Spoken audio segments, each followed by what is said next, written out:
Hi, good afternoon, and welcome to Taffy Live. My name is Sabrina, and I'll be your host for this afternoon. A little bit about me: I'm an assistant production manager at Big Jump Entertainment, but more importantly, I work outreach with Taffy and help to bring all of you the crazy, amazing animated content that we just cannot get enough of. Speaking of content, we have a film festival coming up in less than 2 weeks. You can get your tickets now at taffy.com. And trust me, you do not want to miss all of the incredible films that we have coming. Seriously, some of the content we have is so cool, and I cannot wait. One of the awesome panels we have coming up this year is a studio feature with Toronto's very own 9Story Media and Brown Bag Films. What better way to hype up such an exciting panel than to host a live with their head of animation, Adrian Hansen. Adrian, thank you so much for joining us today. I can't be more grateful to have for you to have me here. Well, it's really great to have you here. I was so pumped when they told me that you were going to be my first interview for these Facebook Lives. But for those who are watching at home who might not know about Brown Bags and your studio, could you maybe tell us about some of the projects the studio's produced in the past, something that people might instantly recognize? Yeah, they've worked on a lot of stuff. So, I mean, Daniel Taggart, which is one of the, big hit thing, Magic School Bus, they got to work on Clifford, Luna, Blue's Clues. Like, it's just so many wonderful kid shows that are seen everywhere. And I mean, my own family, nieces and stuff, they all watch them growing up. So it's really cool. They really have just a wide array of shows that, I mean, if you have any younglings that they've probably watched them at some point. So what I'm hearing is basically my childhood was produced by Brown Bags. In large part, yeah. Oh, that's so cool. That's so awesome. Because this is a chat about Brown Bags, and we want to know everything about the studio, and we want to know about what kind of opportunities Brown Bags is currently offering. What makes Brown Bags such a great studio? Why would we want to work for Brown Bags? Yeah. So I've only been here about 7 months, so relatively short period of time. But one of the things that kind of already stuck out to me when I came here was that there's a genuine spirit of growth going on right now. Really kind of like lots of avenues of support. So whether it's our learning and development team, our production teams, our HR, our TD and tech teams, recruiting teams, our production leadership team, like we're genuinely looking to continue improving the support for the projects and for the teams themselves. So like speaking a bit further on that, like a lot of people have been here for like 8, 10, 15 years. So a lot of people, which is pretty rare in this industry to be at one company for that long. So people have grown in their careers. So like artistically, they've shifted departments, they've tried new things, they've gained promotions, like the whole gamut that you get to work on at studios. And there's just like a lot of projects with a lot of heart. And like I said, Daniel Taggart's been going on forever, but there's some really wonderful people that have so much heart for that show and still do. So there's just a lot of shows and a lot of people with a lot of heart. And like, we still genuinely love this art form. Like you can see, when I'm in meetings, you can tell it's there, and we still have many strong conversations surrounding the work about what's, make it better and to push it and all that stuff, which I consider that's good stuff to me. That means it's there, people care. And it feels like those like group project nights, with your team, where it's like you're coming up with ideas, you're working through problems, and that spirit is still live from like school and what we kind of fell in love with this industry for. So like, and also a little bit more specifically, we're always trying to find ways to support new artists, what kind of initiatives or things we can do to help, some of the new artists. So I talked to the supervisors, and they genuinely get excited about telling me like those younger animators or newer animators or artists that we have, they're growing, they're learning, and they're genuine welcomed additions to our teams. And you can tell their eyes light up a bit like, oh, they're talking about this person and stuff. So it really has struck me this in my short period of time those are the things that stood out already. Is like right away. And, of course, there's good work being done and all that stuff, but the thing that excites me really is like good projects, of course, but good people, and that's really kind of what stood out for me about Brownback. Yeah, no, that's awesome. I know that personally, and for a lot of people I know in the industry, having a company that they can stay at for long periods of times and that they have incredible projects that they can really get behind is like huge. And it makes, when a company's loyal to you, it makes you want to be more loyal to them. So it's really awesome to hear that Brown Bag has that really great company culture going where they're just so supportive to their team. Yeah. What kind of opportunities and I guess studio perks does Brown Bag offer their employees? Because we're all about the perks. We want to know what we're getting out of it. Absolutely. So I mean, obviously the first perk would be, like I said just before, the people. It's just, getting to sit in a room and talk, well, a digital room nowadays, but eventually a room and get to talk with these people, work out problems, have the laugh, make the jokes and all that kind of stuff. So that's obviously part of it. But and I'll kind of skate by some of the obvious things. We have a competitive benefits package. We have paid time off. Obviously, we have health and wellness days. Obviously, long-term employment is an important thing. So things that I've already kind of mentioned in that way.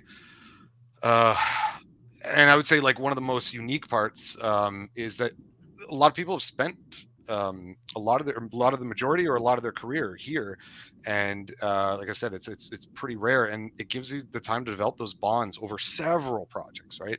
And which I've already come to appreciate in meetings when I'm there. All these people have already worked together for years, and they already have a language, and they're like, oh, just like yeah. So the perks come with this like inbuilt crew of people that often have worked together and already solved problems and already kind of gone through things.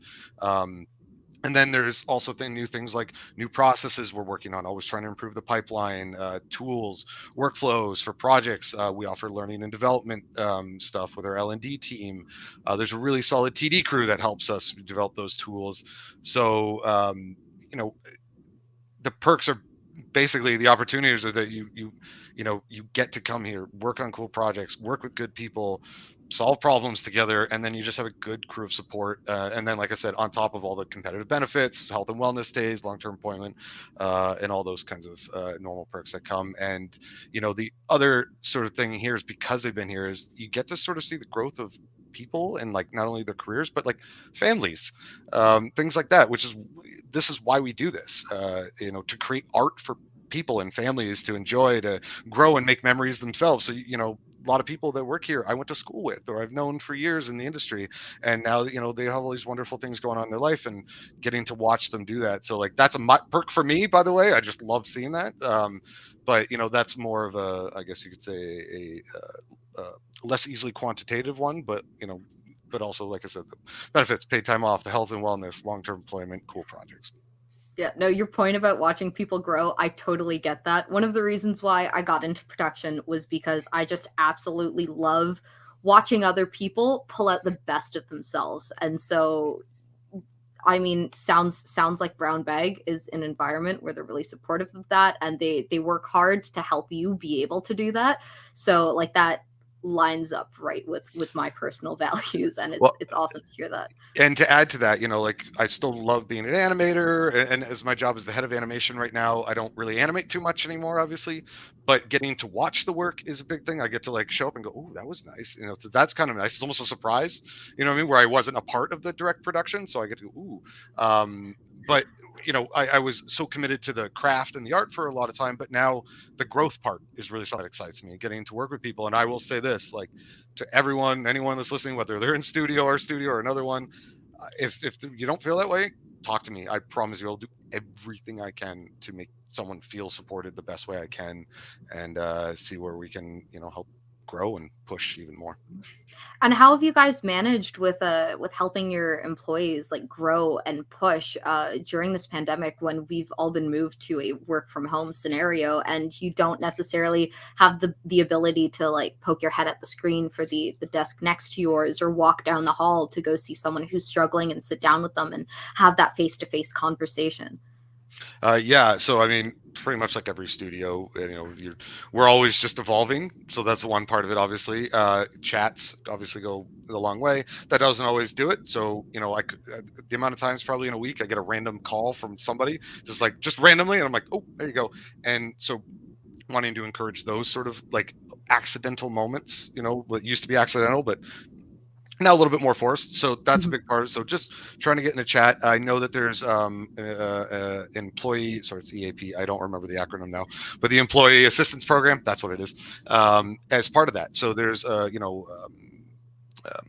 resources at our disposal that if, say, someone's just, struggling with that and all that kind of stuff, we have programs now set up with our HR teams and all that stuff to help with that, as well as we have learning and development things that are our L&D teams that have setups for helping people manage specifically in the work from home scenario.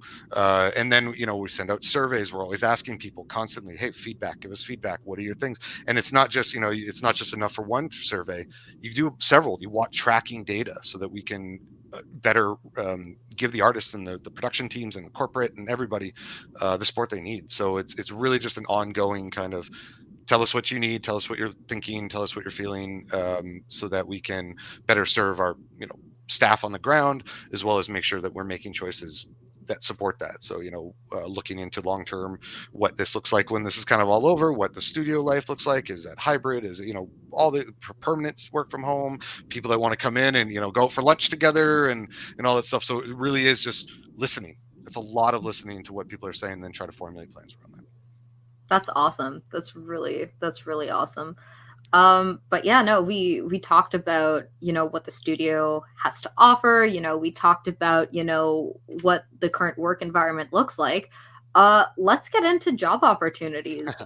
What's Brown Bag hiring right now? I'm sure a lot of people would like to know. Yeah, so I'm gonna probably end up sounding like an auctioneer soon, so I apologize for that. Let's go. So I just feel like get my gavel and blah, blah, blah, blah. But basically, you can go to credits to any of our shows and it go, if there's this title, we're looking, basically.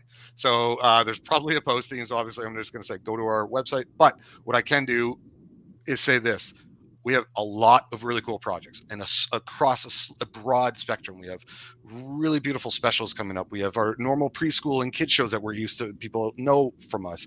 We've also got, older audience, so tweens, teenager, young adult stuff coming. We have a broad spectrum of really, really freaking cool projects. So it's like that. So what I'll do right now is I'll kind of rattle off the best my brain can handle with the types of jobs we got going up. So, storyboards, like both artists and revisionists. Then we have like compositors, Leica editors, assistant directors. I think that one's a 2D one. On the 2D sides, we're looking for animators galore, animation directors, supervisors, revisionists, riggers, rigging supervisors, effects animators, scene planners, designers, production designers, design supervisors, layout supervisors. I swear I'd memorize these. BG painters, concept and fun pack designers. We've got a couple 3D productions going on, so we need a 3D animator, CG asset lead, pipeline technical directors, lighter, render wranglers.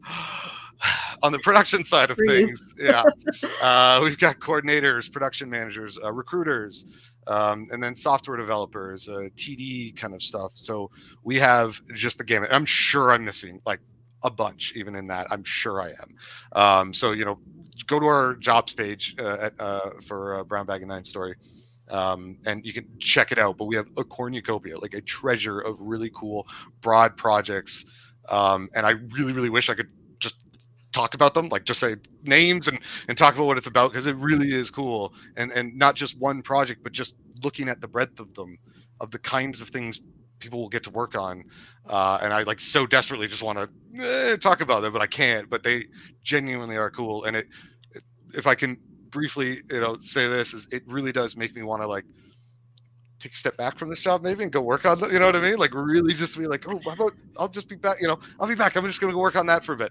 And it really has excited me in that way, and it's something is one of the most exciting things about when I got to come here originally. So yeah. And like awesome. I said, that was an auctioneer. That was the best I got. But go to the page and check it out. If there's something you're even questioning, it's probably there. Man, well, I mean, it sounds like you guys are hiring for almost every position that could be available on a production like this, which is super exciting, super encouraging. On that note, what do you guys look for in terms of your applicants? Like, what really stands out to you guys as something that's important and that you guys will see something and be like, oh, we got to get them on the team? Yeah. So, I mean, the easy answer, at least the beginning of that easy answer, is essentially, obviously, we're looking for people that have art skills or production skills or, management, like people skills and all that kind of stuff. But that's kind of, very broad thing to say and all that stuff. So like, obviously composition, shape, language, color, communication, acting, comedy, pathos, all the tools, that the kind of tools of our trade, if you want to call it that. So obviously we're looking for that, but really we're looking for people who want to bring themselves to the role. It's the one thing I will always is like try my best to empower the artists to bring themselves. What ideas do you have? Do you have something that can push a layout or punch up a storyboard or make a scene stand out in some way? Communicate to your supervisors, communicate to your directors or animation directors or art directors or whoever it is. I really love the idea of each department pushing the intent of the story overall. The whether that's the idea of the show overall, the episode, the scene, the whatever it is. I really love the idea that each one of us kind of has something to bring to the table, whether that was you were a musician, an athlete, an artist, a comic nerd, whatever it is, wherever you come from. These are the ideas that bring that charm and that character in. And so it's like bringing you are your work. So really we want, so like when I'm in an interview talking to someone, of course we're looking for certain answers. Can they do, use certain programs and all that stuff? But really what I'm looking for is the people that want to create work that then create the memories for kids or parents or families or siblings or friends. When you're sitting together watching this things, whether it's 6:30 in the morning with your friends going, or your siblings going, oh, we're going to go watch cartoons, or whatever that looks like, or after school, or maybe you're sitting down with your family and watching it. Those things that embed themselves, that become memories, that kind of just like, and then you can talk about those at school together, those types of things. I want people that want to create those moments. So by bringing themselves and their memories, we can create more for other people and give back to the people who also gave it to us. So like ultimately when I'm looking at potential candidates and what we're looking for, that's what I'm looking for, is just people that want to bring themselves, bring their ideas, be willing to speak out, and bring it up. Doesn't mean every idea gets taken, but it becomes part of the tapestry of just eventually you add these little tidbits that become the character, become the idea. There's already a story laid out, but now all of a sudden that character just pops into life and, oh, I know somebody that does that, or something like that. So really, it's why we got in this industry. It's we want to just continue creating more memories for more people, basically. No, that's awesome. I have a friend who I think is working at Elliott Animation right now, and she's inadvertently become the burp girl. Anytime there's a shot that has a burp in it, it's like, oh, we gotta pass that off to Zoe. Zoe's the burp girl.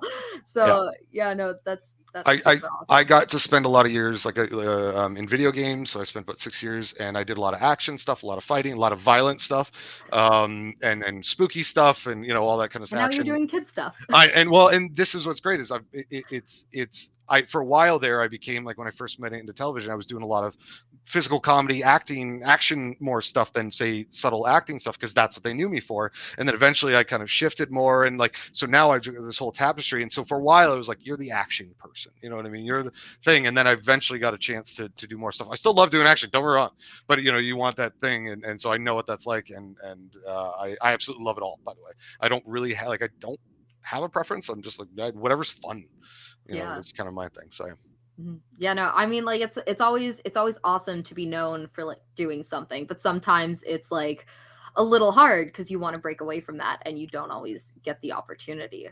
And speaking of opportunities to like make a name for yourself and make a niche, school is coming to an end for a lot of kids soon. Summer's about to start, which means graduates, which means new pool of talent coming into the workforce. What does Brown Bag offer in terms of internships, or what kind of jobs do you guys currently have that might appeal or be good fits for people looking to get their foot in the door in the industry, getting their start? Yeah. So the first thing I'll say about that is kind of twofold. One, I was up until kind of 2 years ago now, I guess, I was teaching as well. I still mentor on occasion. I do curriculum reviews. So from a school standpoint, I know exactly. I was up until about, like I said, about 2 years ago. I know what those students are feeling at this point, that finishing their film, finishing their project, they see the line, and then there's a nervousness that comes with that. Is like, will I get a job? What do I like? What will this world, this wide world of art and animation and everything, open up to me, or will it not open up? Here's what I will say to that point, and I say this every year at my grad when I was giving my grad speeches, and I say this every year to anybody else that'll listen, basically, is you're going to be nervous. That momentum that you have in school, take a break when you need it. Trust me, take your break. It's good for us, but don't let the momentum, no matter what happens, do not let the momentum kind of die on you. Like keep doing a little bit of art, keep doing a little, animate a new thing, model a new thing, draw a new thing, illustrate it. It can be a ball bounce, a flower sack. It could be 3 seconds late. Doesn't have to be a lot. Keep up that momentum, and what that does is it one shows us your kind of joie de vivre of the whole art form and just your passion, but also it's just good for you. It's just good learning. And also, coming from school, sometimes just animating or already doing art for yourself again in small little ways can oh, right, it's not just for marks, or it's not just for something. It's like, oh, I love this. You can love it in school, but it's just taking that extra pressure of marks off. So Yeah. I'm just telling anyone that's about to graduate right now, I was there. I remember what that was like. um, you know keep up the momentum, and the industry is doing well. So, keep applying, keep, pushing that stuff. So that being said, when it comes to getting your foot in the door, we do have an internship program. They're paid internships, and they cover like a myriad of jobs at the studio. So like production and corporate. When I say production, I mean arts as well as the production staff.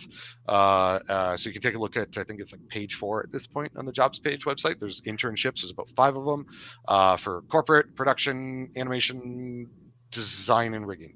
So we've got those coming, and what happens there is once they're in the internship program, so what that kind of looks like is we end up meeting with them. Like, obviously we put them on a production, and we work with their supervisors and kind of all the usual stuff, but we end up meeting with them once a week, and it gives them an opportunity to talk about what they've been learning, about kind of just being able to provide feedback, have a conversation. They all get together and talk about it with people, and how they've been doing, and that discussion can obviously help further provide feedback, not just notes are one thing, but Yeah. feedback, like top level things about just thoughts, way to think about things, Yeah. and stuff like that. And each week there'll be like a new guest speaker, someone from somewhere in the production that can offer a thought or a new perspective, or maybe an anecdote of their career or something. I've got more than enough myself, that I've learned from some fantastic people, and if I'm not lying, some less than fantastic people over the career, but mostly fantastic ones, which are great anecdotes and great stories for things I learned that I try to pass on as much as possible. So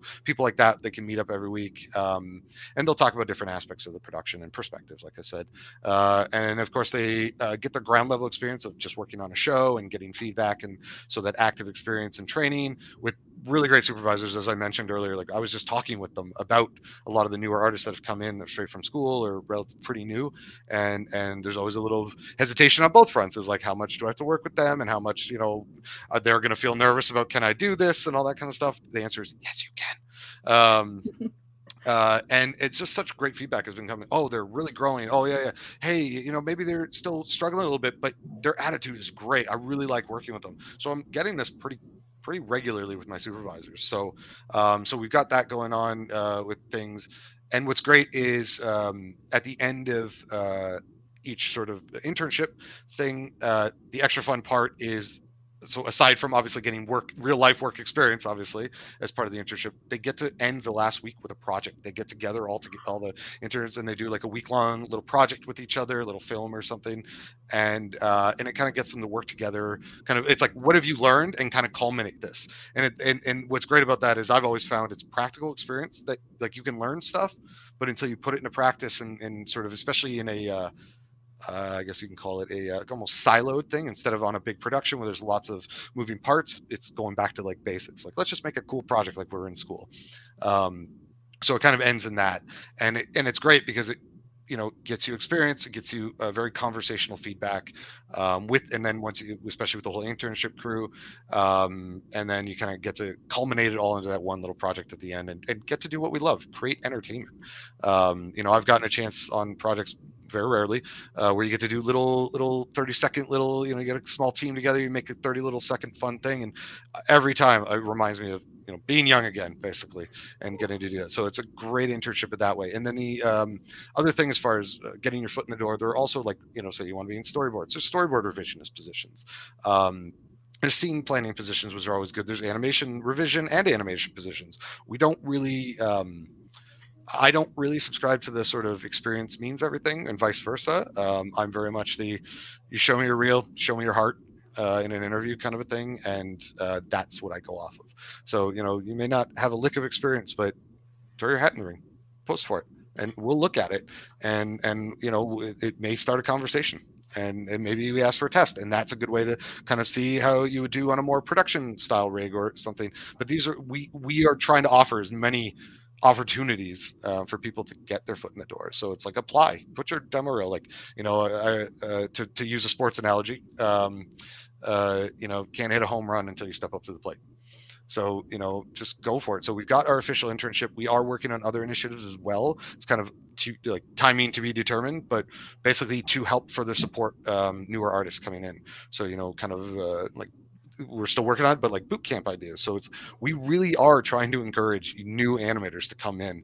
And when I first started teaching and mentoring and doing the curriculum review, I can honestly tell you I was not doing it for money, because it was genuinely because I love seeing young animators and young artists. It really, really feeds me energy, and maybe that's something to worry about. It's like, feed me your art energy. I'm an old man now, but no, I genuinely love seeing it, and I still talk to a lot of my graduates and students I've had over the years. So we really do want to encourage new artists to come in, apply, whether it's for an internship, whether it's just for a position, apply. Just talk to us. I think that's awesome. And I think it's super reassuring to a lot of the students out there who are reaching or nearing graduation and they're really worried. Because I know myself 2 years ago, I was, in school, and I was like, what am I going to do for the internship with this pandemic that's hitting us? And are people even still going to be hosting that type of stuff? And it's absolutely terrifying, especially if, the first place you apply, you don't get in. So I think you had some really, really nice and encouraging things to say that I hope alleviated some of the stress for a lot of the students who are hearing your words. And to that, if I can add to that, I had applied to a few other companies here in Toronto back when I graduated, 2006, something like that, long time ago, and I didn't get into the first few places. I didn't get a response back. We do, by the way, if we don't, we typically try to respond to people the best we can, obviously. So we definitely don't want people to feel it went into a void, kind of a thing. But to that point is, somehow I've made it here as the head of animation at Brown Bag or at 9Story in Brown Bag in Toronto, and I didn't get in my first few jobs, and I don't want anyone to think that that somehow that stops you. Keep applying. Like I said, keep up the momentum. We talk a lot about talent in this industry, which is important. I mean, we kind of have to have a base level of it, but hard work, hard work, good attitude, wanting to learn. That is what we're looking for. It's just that sort of. I've had animators on my teams that maybe weren't completely blessed, but they were blessed with abundance of immediate talent, but they had such amazing attitudes. They were just good people. I always say hire good minds and good hearts. And we worked with them, and they improved so much, and I would hire them again in a heartbeat. And this is where I found my favorite stuff in the industry is don't let the momentum drop. Keep that attitude up. Keep learning. Keep pushing. You will have those days. Maybe you just don't feel quite like you're up to it, but keep working through those. I'm kind of perfect proof of that, to be honest, of just, kind of not the most talented person in the world, but hard work, always trying to learn off of everyone, even the people that sometimes maybe not the best people to try to learn from, but they still have a lesson to learn, or to teach you, whether they meant to or not. And always just keep kind of pushing that momentum going. It's everything, basically, because that's what keeps us growing. Mm-hmm. Yeah, no, those are some awesome words, and I'm super excited that you brought your own history into this and talked about your own experiences, because I wanted to take a break from talking about brown bags for a little bit and talk about you. You've done some pretty cool things in your careers, like you've worked as an animator for video games, for TV, movies, for series, and now you're head of animation at Brown Bags. Like, that's pretty cool. I'm sure you've had an absolutely wild career. And so I'm Yes. really curious about what initially drew you into this industry. What draws brought you to games and animation and Yeah. film? So as far as the starting goes, I originally did a little bit of freelance for like flash freelance for on educational Ontario kids games for schools. That was my first little. I graduated, did tiny bit of that, and then I was working towards television. It was what I really wanted to do, but sort of an opportunity after kind of applying to a few places, not getting them.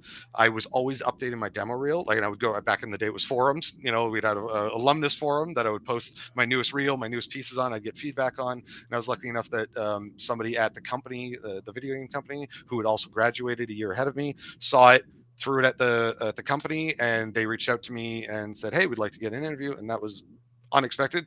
Video games were not what I wanted to do originally, but how do you say no to such a cool opportunity, right? So I did the interview. They said yes somehow, and they gave me an opportunity. And I was thinking, yeah, I'll be there for a year, get some experience, and then I'll do what I plan to do: go to Toronto or Vancouver or Montreal or wherever, and try out the TV thing that I originally wanted to do. And then I kind of fell in love. What I fell in love with was, originally I was thinking more like an animator. It's like, oh, my stuff has to be perfect. What's should be on screen. But what I realized is, working with designers and programmers and game directors and all that stuff, they they taught me probably more about being an artist than, or maybe not more, but as much about being an artist. Because what I kind of realized was, because a lot of times you have to break up your animation into chunks to put it into video game programming format and design format. And at first I remember thinking, no, but it looks good in the scene. And they kind of broke it up wrong and all that stuff. And then what I realized is, I'm working backwards.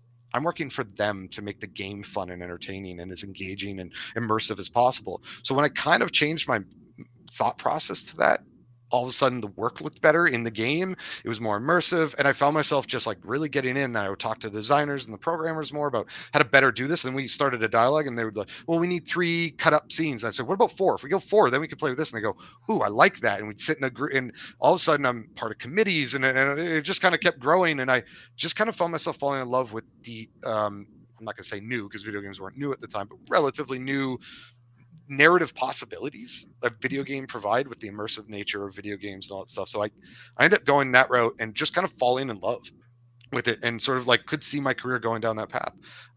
As sometimes happens, companies go under, layoffs happen, all that kind of stuff. And I just thought, this is an opportunity to try TV now. And so from there, I ended up getting it. I was a 3D animator at that time. I knew Maya. They worked in 3ds Max, I should say, to anyone when I talked about getting into things. I didn't know 3ds Max. After the interview, when they accepted, or when I got accepted as for the job, they said, oh, by the way, we work in 3ds Max. Have you used it for us? I said, no. And I ended up downloading it, bringing all my computer, a temporary apartment that I had for a month. And I spent the week just before literally learning as much as I can, watching YouTube videos. And I should say, I didn't even have the internet in that apartment. I had to look it on my phone. Like, I got a data plan and was YouTubing stuff on my phone to learn it. And by the way, by the time I showed up to my first job, my lead at the time, who was phenomenal, couldn't have asked for a better first lead there. He basically was expecting enough to teach me everything from scratch. And he was just like, I thought you didn't know this. I was like, I spent the week learning.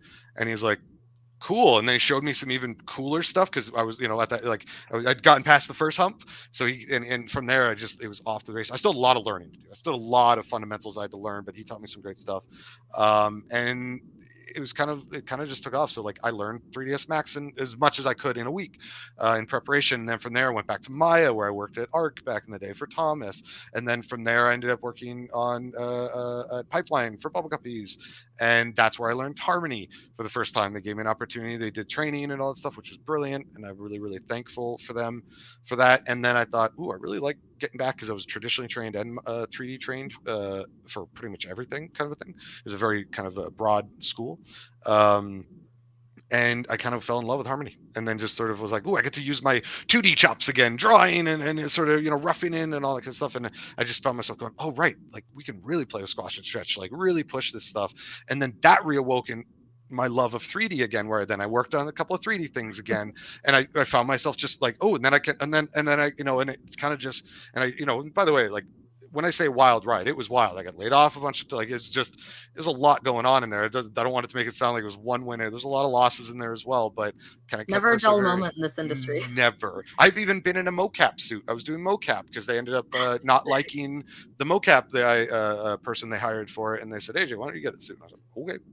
And I kind of did it, and it was so much fun to do. So then not only did I do the mocap, I then had to clean up the mocap, help the programmers put it in. So that was just such good fun. I actually hurt myself doing it. I was like putting so much into it. I like my shoulder, blew out a shoulder in my 20s, like, doing animation mocap stuff. So it's really, really fun. And then, it's just been getting to do new things, work on tests and demos and new projects, first seasons, getting opportunities, teaching, just kind of a gamut of things, and getting to learn new tech, meeting new people. So it has definitely been a wild ride, but one I would happily redo again.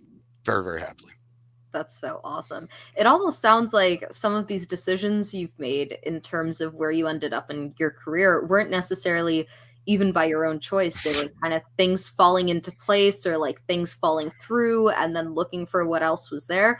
So I gotta ask, what opportunities, decisions, cataclysmic events happened that led you to Brown Bag and that led you to become their head of animation? That one's a harder one to track in my own head, I think. But one of the things is just having done such a broad spectrum of things, just getting to learn new things, to learn all these new processes.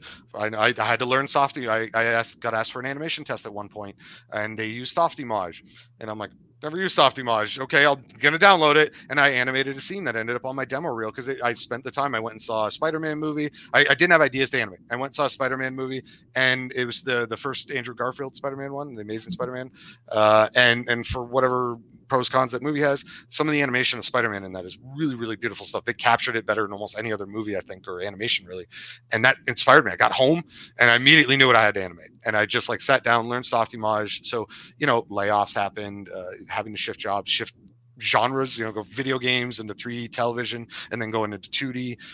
So I would say the only series of choices I made was putting myself purposely in uncomfortable positions, things that I knew would force me to grow. But it would be uncomfortable, but would force me to grow, so that I learned those things. And that I would say is a cornerstone. I'm not really afraid of new things anymore at all. I'm kind of almost, I wouldn't say fearless, but I definitely have that little moment where I'm like, should I? But usually when I have that moment is when I go, yeah, go do that thing. And it doesn't always turn out perfectly. Things go wrong, but knowing that if I keep pushing myself and keep learning, it's just going to get the thing. So all that being said, doing that gave me an opportunity to have worked with some of the wonderful people that are currently in Brown Bag. I went to school with some of them. I worked with some of them at all the different studios I've worked at. And with that, you develop those bonds that I was talking about Brown Bag, the bonds that are here. I've worked with them in some form, many of them in some form, whether it's school or a job or something, or just knew them from going out after work with people from other studios and all that kind of stuff. So it's not any sequence of decisions that I was trying to aim for anything. It was just trying to learn as much as I can abroad, as much as I could, and put myself in places where I had to learn, basically, and then put me in contact with some really brilliant people who taught me so much. So, I always say a lot of, if anyone has ever learned anything from me, chances are they didn't learn it from me. They learned it from someone I learned it from. So I'm kind of a collection of a few of my own ideas, plus a whole lot of other people's wonderful advice. And it just kind of put me in contact with people and getting to work on those projects, sometimes tough projects that build bonds together. And from that, you have to learn. And now you know a new process or a new thing to solve a problem. So that's kind of what led me into Brown Bag. And I will say this to kind of what I was talking earlier about what's great at Brown Bag, is that is why I kind of decided to make this jump. These are, some of them are people that I've worked with, and some of them I haven't, or some of them I've heard about. And I saw it as a new nervous opportunity to try to take that broad spectrum and all the things that people have given to me and given me an opportunity and taught me, that I can maybe help out somebody else, basically, and try to both from like a workflow process top level thing all the way down to individual animators the best I can. I mean, we have a lot of animators, so I don't get a chance to reach out to all of them, but I'm trying to work on it the best I can. Like I said, I've only been here about 6-7 months now, but wanting to give back, basically. And it was just an opportunity where I get to try to give back to as many people as possible, and it kind of just led me. I view very much any kind of managerial leadership position as a service position. We're at the service of the production or of the team. So it was just an opportunity to do that, to push that and take everything I learned and people gave to me over my career and try my best, give everything I can to give it back, basically. Yeah, no, that's awesome. And I very much agree with you about that managerial position being there to kind of like give back to people. I feel like a lot of people kind of see it as like this position where it's like I'm in power and I get to tell you what to do. But like personally myself, I'm here to support you so that you can grow and you can be your best self and I can like help you do what you have to do, and I'm just here to be everyone's support system. I'm the studio mom, you know. You're exactly, and I, it's like, it's important as part of creative leadership. You have to kind of push the pace, but you Yeah, also have to know when to allow people to have their opinions and say that part, and exactly. then sometimes when the right and wrong choices. So there is a part of that, but part of getting good work and working as a team is, you know it's like a house foundation. Yeah. Good foundation is everything. So if you want good work, you want good workers, and you want good workers, you want happy workers, as much as through this. And there's a lot of stuff to work through, but I've always found even tough projects, if there's good hearts and good souls, or good hearts and good minds, as I said, even hard projects become fun projects, even if they can be a little tough, because somebody said something to me years ago that was one of the best pieces of advice I got, was chase people, not projects. And it's ideal when you can do both, basically. And so yeah, I always view it as more of like a service. You still have to do creative leadership and management, but it's also the best way to get the best work, because you're not doing the work yourself necessarily. Your team is. They're the ones providing those memories, those moments. So you have to remove as many speed bumps out of their way so that they get to grow the best they can. They get to provide those memories that then become new memories for the next generation, kind of thing. Mm-hmm. Yeah, no, that's awesome. We are starting to run out of time just No a worries. little bit. I had two more questions I want to ask Shoot, you. I'll try to be brief. Oh, I'll just lump them in together for you. Okay. You've had such an exciting career, getting the chance to work at so many different places. So I'm really curious as to how Brown Bag stacks up to some of the other places you've worked at. And I'm also curious if you're allowed to tell us what your favorite project that you've been on with Brown Bags has been so far. Ooh, I can't say the favorite part of Brown Bag, because that's all NDA stuff at this point. Like I said, I want to badly, We'll just get badly. you into the industry Yeah, conference yeah. in November and you can Um, tell us everything you couldn't say I today. think one thing I think I can say, I hope I don't get in trouble for this, is Daniel Tiger, which is it's been around for, I think, like a decade now. It's been a long time, and like I said, the team that's been working on it have been on it for a while, and they've grown in their own positions. They've started off as animators, became leads or soups and animation directors or directors and all that kind of stuff, and they still have a heart for it. And they're working on the new season, and there's been still such an invigoration. And I will say, just watching them still be invigorated to push it even more, to keep growing the project and kind of improving it, even though it's in, I don't know, whatever season we're at. I think season 5 or 6, I think, at this point. It really has given wind in my sails to watch those people who have been on it forever. And it's easy to kind of get worn out of a project, but they haven't. And that I can't say it's necessarily my favorite, but it's one of my favorite things to watch, is to get them to see them do that. So that's been a big thing for myself. And then how does it stack up? Still pretty new, but like I said, the spirit of growth, when I was brought on is before that, but as part of me being brought on is being supported in that. And it's not to say it's the only place I've been supported in that by any measure, but it's one of the most exciting parts for me is like I said, I want to give back. So the fact that I've been being given the opportunity to do so and being supported from my vantage point to do so is definitely one of the things that makes Brown Bag really stack up for me, in the high end of that stuff, where they're giving me an opportunity to do everything I can to make things better and improve and continue the quality stuff we've been doing. So as far as stacking up, it's an opportunity haven't been given yet, and it's one that makes me think that is the spirit of growth that's going on at the studio, which ranks it high in my book, basically. Well, that's awesome. Thank you so much for joining us, Adrian. You were absolutely amazing. It was so great to hear everything that you Thank you have for to your say. questions, by the way. Yeah, I mean, hey, thank you for giving such amazing answers. I'm sure that everyone got a lot of insight out of what you had to say. I know our comment section was blowing up a little bit and people were having a really good time. Uh, Thank you for the compliment on the hat. We will probably be doing some giveaways to get some of these into your hands. So keep an eye out on the Taffy pages because you might just end up with some swaggy for some Taffy. My mom also gave me a little shout out, so shout out to mom. Mom. Yeah. Gotta love the supportive moms out there and all the moms in general. But yeah, thank you so much for coming out. Thank you so much to Brown Bags and 9Story Media for sponsoring Taffy and for helping make a lot of this stuff come alive.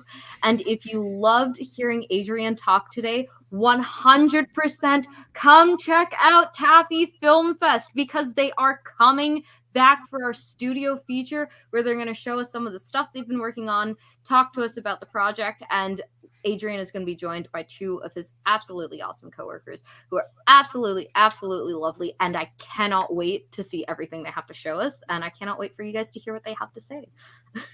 Thank you very much, Sabrina. Yeah. Thank you, Adrian. Have a good afternoon. And thank you to everyone who tuned in. Have a great night.